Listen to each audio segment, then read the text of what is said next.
kesunyian.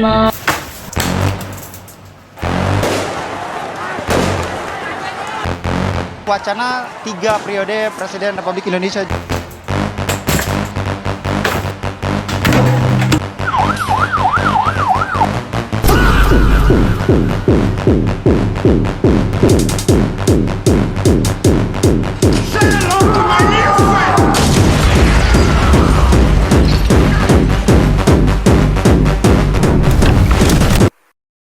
Ya kira-kira seperti itulah ya gambaran bagaimana proses terjadinya film yang satu ini.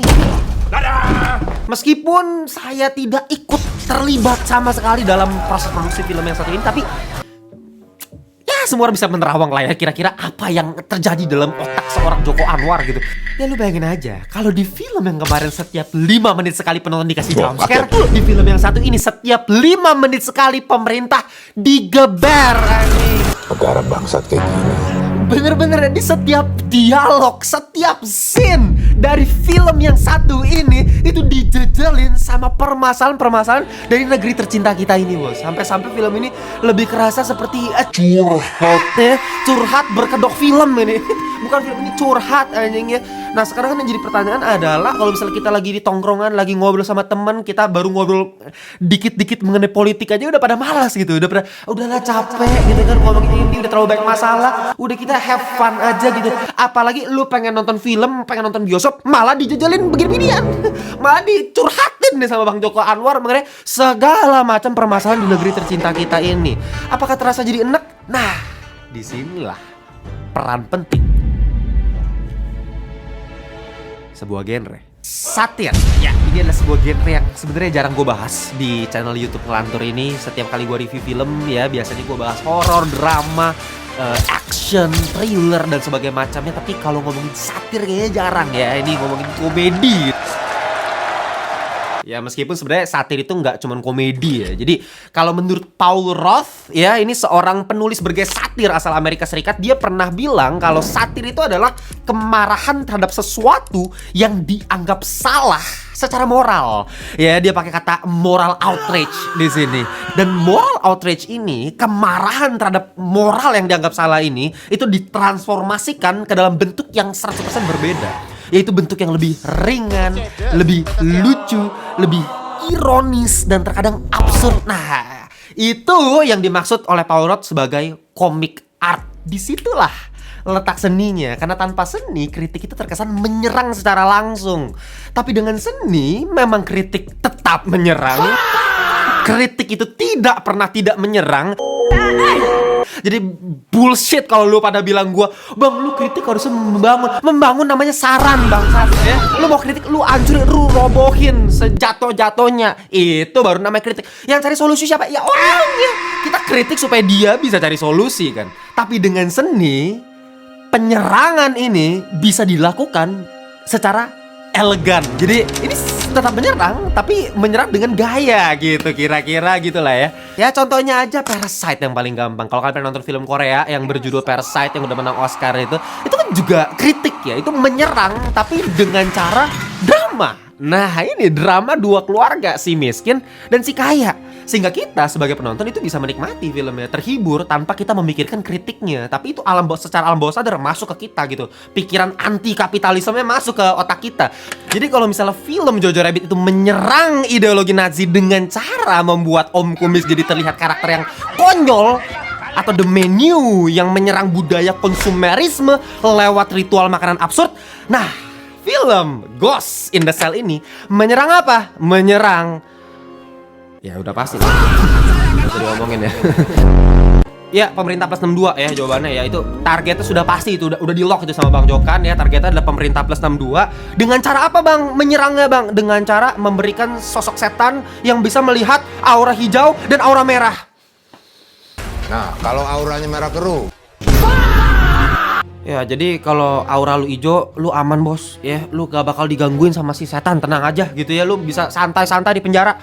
Tapi kalau aura lu merah, nah ya auto dibikin seperti polisi di film The Silence of the Lambs atau mahasiswa-mahasiswa di festival musim panas Swedia. Ya, ini gua nggak tahu ya kabar baik atau kabar buruk nih buat lu pada. Cuman kalau buat gua sih sebenarnya kabar baik ya. Apa bang kabar baiknya? Kabar baiknya adalah kita mendapatkan film paling gore, paling brutal, paling nggak ngotak jijiknya dari seorang Joko Anwar sebelum GTA 6 rilis. Gue udah nonton semua film Bang Joko Anwar, dan yang paling sadis, yang paling gore sejauh ini yang pernah gue tonton itu antara Pintu Terlarang atau Perempuan Tanah Jahanam lah kira-kira.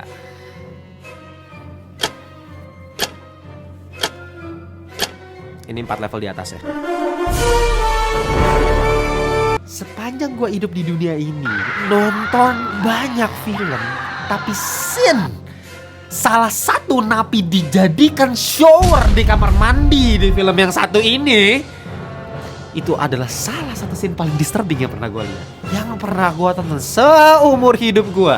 Sangat menjijikan bagaimana lu melihat seorang manusia dimutilasi, disusun ulang, dijadikan sebuah objek, sebuah display yang begitu estetik. Lu bayangin, estetik bos.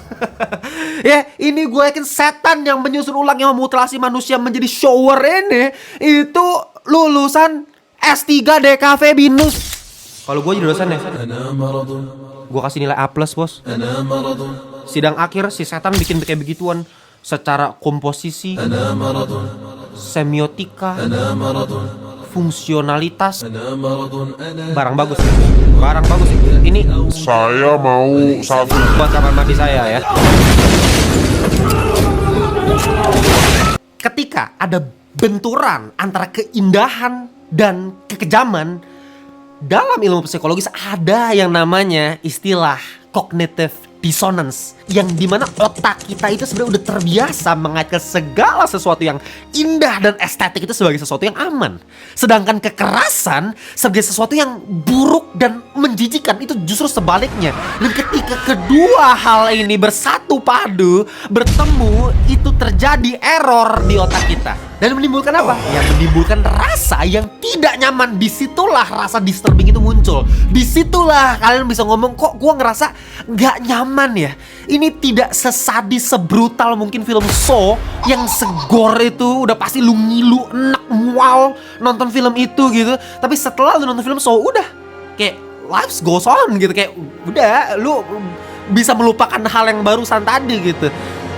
Tapi ketika lu melihat polisi yang digantung layaknya Yesus Kristus dengan perut yang sudah keluar semua isinya, usus yang terburai keluar, dengan cahaya dari belakang, backlight, dengan komposisi yang diatur sedemikian rupa sehingga polisi yang sudah mati secara menjijikan itu terlihat begitu indah, seolah-olah lu melihat karya seorang Caravaggio. Disitulah otak kita merasa ini ada yang salah. Ini tidak seharusnya seperti ini. Dan itu memberikan efek permanen di otak lu.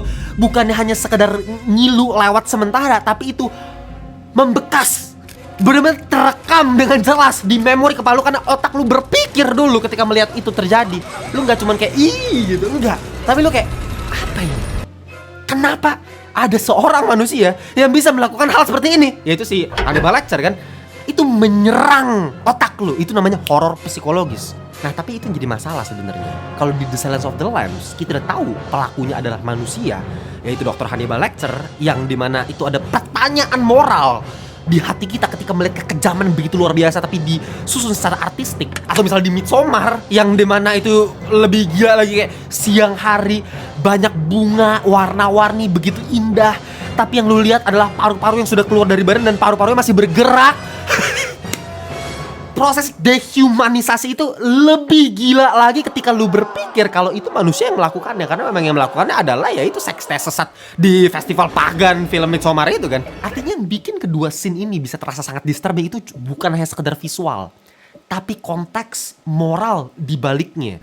Baik Dr. Hannibal Lecter atau sekte sesat di film Midsommar itu dua-duanya sama-sama tidak merasa salah. Sama sekali tidak merasa bersalah ketika melakukan pembunuhan tersebut. Buktinya apa? Buktinya itu mereka melakukannya dengan sangat sempurna, dengan sangat indah. Nah, sedangkan film satu ini, pelakunya siapa? Setan. Bukan manusia. Jangankan setan, hewan aja yang memang masih terasa hidup. Kita masih bisa lihat hewan secara langsung gitu ya. Film seperti Jaws atau film-film Anaconda, hewan-hewan buas. Itu efek disturbingnya itu jauh lebih lemah dibandingkan film-film seperti Midsommar atau The Silence of the Lambs tadi. Kenapa? Karena ya hewan ya notabene memang makhluk buas, monster gitu loh. Apalagi setan, yang memang setan emang ada yang baik, kagak ada, setan semua jahat. Ya udah, jadi ketika dia melakukan hal-hal seperti ini, apalagi di latar belakangi dengan konteks dia milih-milih dulu, lu aura hijau aman, lu aura merah, sini gua bikin seperti polisi di film Silence of the Lambs. Konteks inilah yang membuat film ini efek disturbingnya jadi tergerus, malah berubah jadi konyol, jadi absurd. Apalagi si setan itu bisa diakali dengan cara lu melakukan kegiatan positif seperti ibadah, menyanyi, menari ya.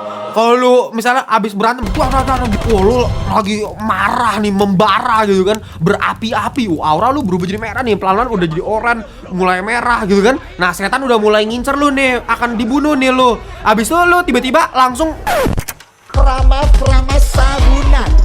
Tetes cedes. wah, langsung pelan-pelan jadi hijau lagi auranya, setan langsung ninggalin gua. Dan apakah hal tersebut membuat filmnya jadi jelek? Lagi-lagi sebenarnya enggak. Kenapa? Ya lu lihat dulu genrenya apa. Genrenya adalah komedi. Jadi gue gak ada masalah sama sekali. Cuman ya yang gue pengen sampaikan adalah ya gue sayang aja gitu. Kayak sayang banget.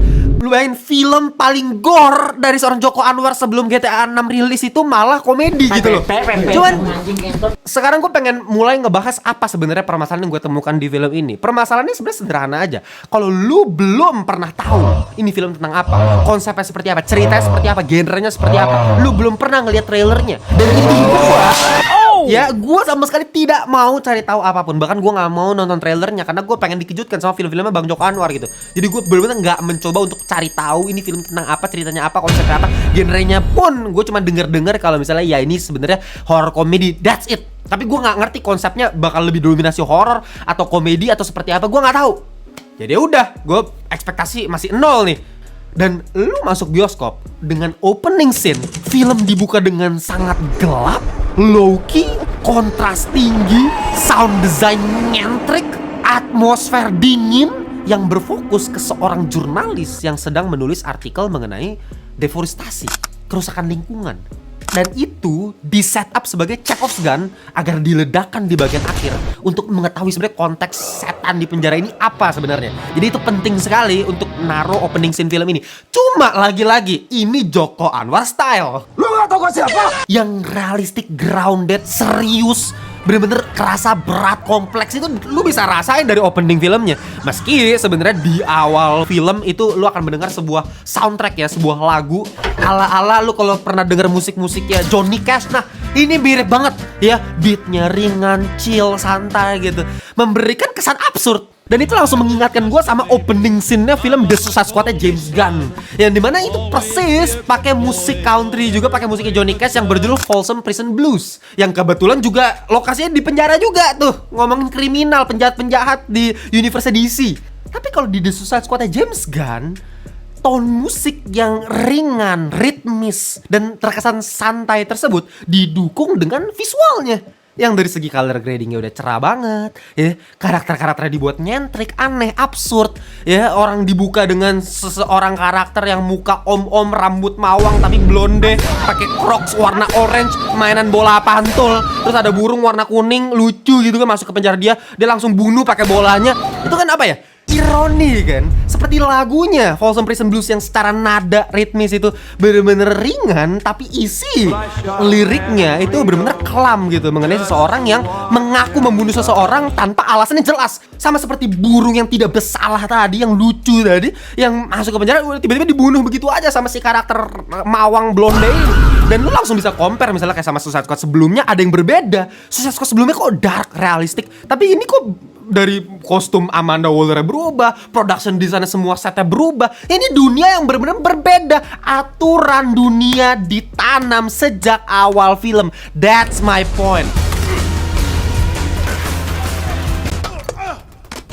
Biar gampang gue pakai analogi aja. Nah, di sini gue punya gitar, ya. Gitar itu punya 6 senar dan setiap nadanya harus lu tuning dulu gitu. Kalau misalnya di E ternyata salah, satu nada aja, satu senar aja salah, jadi fales. Fales. Tapi lu harus tuning dulu kan. Sama seperti film. Film lu harus tuning dulu ke satu nada yang benar gitu kan. Sama seperti kayak misal The Suicide Squad, dia dari awal ngetuning otak kita ke satu nada, yaitu satu nada absurd. Ketika kita udah sampai di satu nada absurd, barulah melodi bisa berjalan sesuai dengan nada yang dia mau gitu loh. Itu yang membuat kita nggak ngerasa aneh nonton filmnya. Nah, jadi ketika misalnya udah di udah bener, baru kita bisa mainin. Baru bener.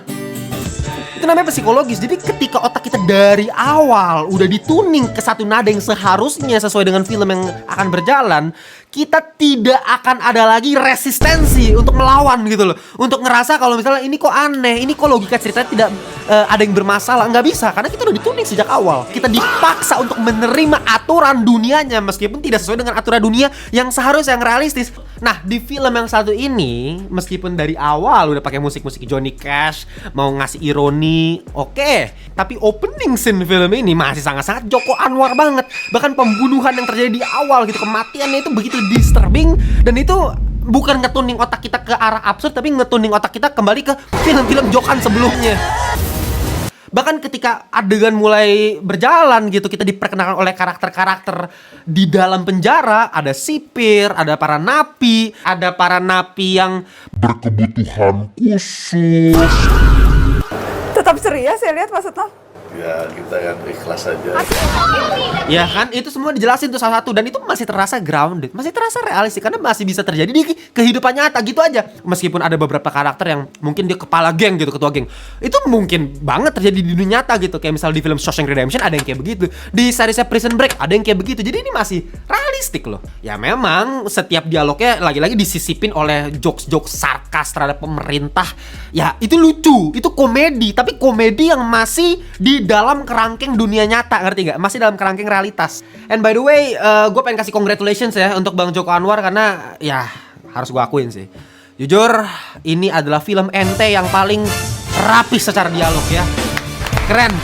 Gue udah berkali-kali jabarin ya, setiap kali gue ngebahas film-film Bang Joko selalu masalah di dialog. Bahasanya kadang-kadang terlalu baku, kadang-kadang terlalu stick to the script. Entah kenapa terasa kaku, terasa tidak dinamis antara satu karakter ke karakter yang lain. Tapi di film ini entah kenapa, heran ya, meskipun dia harus ngedirect 100 lebih cast anjing, 100 lebih aktor, justru di film seperti ini yang malah dia excel gitu, yang malah dialognya kerasa bagus, kerasa dinamika antar karakternya nyaman sekali, natural banget dialognya, bener-bener komedinya, kapan harus setup, kapan harus kasih callback, kapan ngasih punchline, itu rapi banget. Ya meski memang ini all star ya, ini Joko Anwar all star ya. Dulu lihat dari semua film-film Bang Joko sebelumnya, ini semua yang pemeran-pemeran pentingnya dikumpulin jadi satu aja jadi film ini gitu. Ya meskipun mereka aktor-aktor jago, cuman ya tetap aja susah untuk menyatukan aktor-aktor hebat untuk jadi di satu set. Gimana ngatur blocking, ngatur timing, itu wah, gue sih nggak bisa bayangin, keren banget sih. Mantap Bang Jokan. Nice. Tapi ya tadi gitu, ini komedi yang masih sangat-sangat membumi, masih sangat grounded. Lu kalau nonton filmnya Fast and Furious 8 ketika Hobbs and Shaw itu keluar dari penjara, bagaimana chaos dinamika mereka berdua, itu kan komedi kan. Tapi komedi yang masih terasa realistik gitu. Tapi sampailah kita ya di sebuah adegan pertarungan antara Abimana Arya Satya melawan Morgan Oey. Sumpah ya, di sini nih otak gua agak konslet dikit sih. Kenapa? Tiba-tiba ini komedi dibuat over the top, dibuat stylized, ngerti nggak? Tiba-tiba keluar dari kerangkeng realitas. Ini komedinya benar-benar absurd, seabsurd-absurdnya. Jadi kayak theatrical gitu loh, kerasa lebay gitu. Aturan dunia yang ditanam di awal Joko Anwar style tadi itu benar-benar dihancurkan begitu saja. Tiba-tiba ini jadi film yang berbeda, yang berubah total. Bahkan dari karakternya, kayak misalnya si Morgan Oey yang tiap kali "Woi" gitu. Itu memang mungkin udah ngasih tanda-tanda absurd, oke lah. Cuman maksud gue, dia masih karakter yang serius, yang realistik gitu loh. Pemimpin geng yang realistik, bukan yang karikatural, dilebih-lebihkan. Enggak kok, dia masih kerasa di dunia nyata. Tapi tiba-tiba ketika dia lagi berantem sama si Abimana, terus ada temennya yang bilang, Woi, hati-hati aura lu udah mau mulai merah. tiba-tiba doa bapak kami. Itu menurut gue apa ya, sebenarnya bisa lucu, cuman menurut gue garing. Kenapa garing? Karena gue dikhianati gitu. Aturan moral yang di awal dihilangkan begitu saja, dirubah begitu saja. Ya sebenarnya gue inget sih ada satu adegan gitu ya, yang ini udah absurd juga sebenarnya, udah lucu, udah komedinya udah oke lah gitu. Ketika ada napi-napi yang badannya keker gitu, berotot gitu, bodybuilder, badannya bagus-bagus, di shot pakai kamera lagi mandi gitu kan. Habis itu pakai musik maco gitu kan, yang musik-musik Sigma anjing. Terus ada napi-napi nih baru dateng yang badannya kurus kerempeng, buncit gitu. Habis itu kameranya seolah-olah nggak mau ngasih lihat kita ke yang kurus itu. Jadi kamera geser lagi ke badan yang berotot lagi. Terus ini orang-orang yang kerempeng, badan buncit datang, kamera geser lagi gitu. Dan musiknya dihentiin tuh, musik-musik Sigma. Dan itu kan patahan-patahan yang lagi-lagi oke gitu. Cuman buat gua itu kayak mungkin mau ngasih sedikit apa ya, intermezzo aja gitu kan, mumpung ini horror komedi genrenya. Tapi gue nggak berharap secara struktural karakter-karakter yang memang udah serius dirubah sekonyol itu. Dan ternyata itu yang dilakukan di film ini, benar-benar jadi absurd, seabsurd-absurdnya gitu. Dan belum sampai di situ, lagi-lagi penyakit dari seorang Joko Anwar kembali lagi saudara-saudara, yaitu act 3, konflik akhir. Penyelesaian dari film ini dibuat lagi-lagi lazy writing. Gue gak pernah ngerti seorang Joko Anwar yang sejenius itu, yang nulis banyak sekali tulisan, yang harusnya secara ide, secara apa ya, referensi udah begitu banyak, nonton film udah begitu banyak, tapi selalu aja masalahnya di ending. Gue gak ngerti apa masalahnya, mungkin karena waktu ya, gue prediksi gitu. Cuman lagi-lagi di sini entah kenapa dia memilih jalan pintas untuk nyelesain ceritanya. Ending cerita diselesaikan dengan apa? Dengan prank call. Pura-pura telepon bos. Ya gue paham sih sebenarnya niatnya secara konsep bagus, mau bermain di ranah filosofis gitu. Ketika ada satu napi koruptor yang namanya Prakasa Sikabut, yang dulunya merupakan aktivis 98, pejuang reformasi, tapi berakhir di penjara karena korupsi. Yang dulu dia demo. Dia demo gara-gara apa? Karena presidennya korupsi. Sekarang dia korupsi. Jadi ada idealisme yang dikhianati. Itu filosofis banget. Sangat-sangat konseptual karena berbicara mengenai ide kan. Jadi Bang Jokan di sini mencoba untuk menyerang ide, bukan menyerang personal. Yang diserang adalah pengkhianatan moralnya, kegagalan idealismenya. Emang gak masuk akal. Sangat-sangat tidak realistis. Tapi ini termasuk contoh genre yang apa ya, stylized gitu, konseptual. Jadi kalau dalam satir ini masuknya ke Manipian style sebenarnya. Jadi kalau kalian nggak tahu, satir itu ada 3 jenis ya. Yang pertama Horatian, yang lebih ringan, lucu, penuh humor, tapi sebenarnya isinya ya kritik gitu, cuman dibungkus secara halus aja, secara humor aja. Kita mentertawakan kegoblokan karakter-karakter ini gitu. A Jewish man mated with a fish. Nah, yang kedua itu Juvenalian, yang biasanya itu lebih tajam ya, lebih sinis, lebih menghukum. Contoh apa? Parasite, udah jelas lah. Itu gak usah gue jelasin lagi, lu bisa lihat aja filmnya kayak apa gitu. Dan yang ketiga, jadi satir yang ketiga, yaitu Manipian, yang sebenarnya lebih menyerang secara konsep, lebih menyerang idenya. Makanya dia lebih bermain di ranah abstrak. Nah, kalau film ini, lu perhatiin secara konsep apa? Secara konsep ini Manipian sebenarnya. Karena sangat metaforikal kan. Penjara sebagai negara yang mengekang masyarakatnya. Terus kenapa masukin komedi-komedi konyol dari para napi itu ya secara metaforis, secara simbolik itu bisa kita asumsikan sebagai ya masyarakat yang goblok. Kita pada tolong gitu. Yang udah ditindak sama pemerintah tapi masih aja kayak begitu. Pikiran-pikiran bego itu dieksekusi sama Bang Joko Anwar seolah-olah dunia komedi, dunia absurd di film ini. Dan ya terakhir endingnya itu si napi koruptor ini yang dihadapkan dengan versi idealnya, yaitu dia dari masa lalu. Nah cuman apa yang sebenarnya terjadi, kenapa bisa ada versi ideal dari masa lalu? Kalau misalnya kita berbicara mengenai mimpi, masuk akal. Kita berbicara mengenai video rekaman, itu masuk akal. Yang gak masuk akal prank call bangsa. Prank call aja, dia ada napi yang pura-pura telepon terus pakai suara oke gue adalah lu dari masa lalu. Filosofis ya, metaforis, tapi terlalu instan, terlalu Bang Jokan mungkin kayak nggak tahu lagi nih mau bikin endingnya gimana ya, cara nyelesain supaya dia bisa berhadapan dengan versi ideal dari masa lalu. Ya udah pakai cara prank call biar lucu, biar komedi. Gue gak tau ya, mungkin ada yang bilang lucu, tapi buat gue sih sama sekali tidak lucu gitu.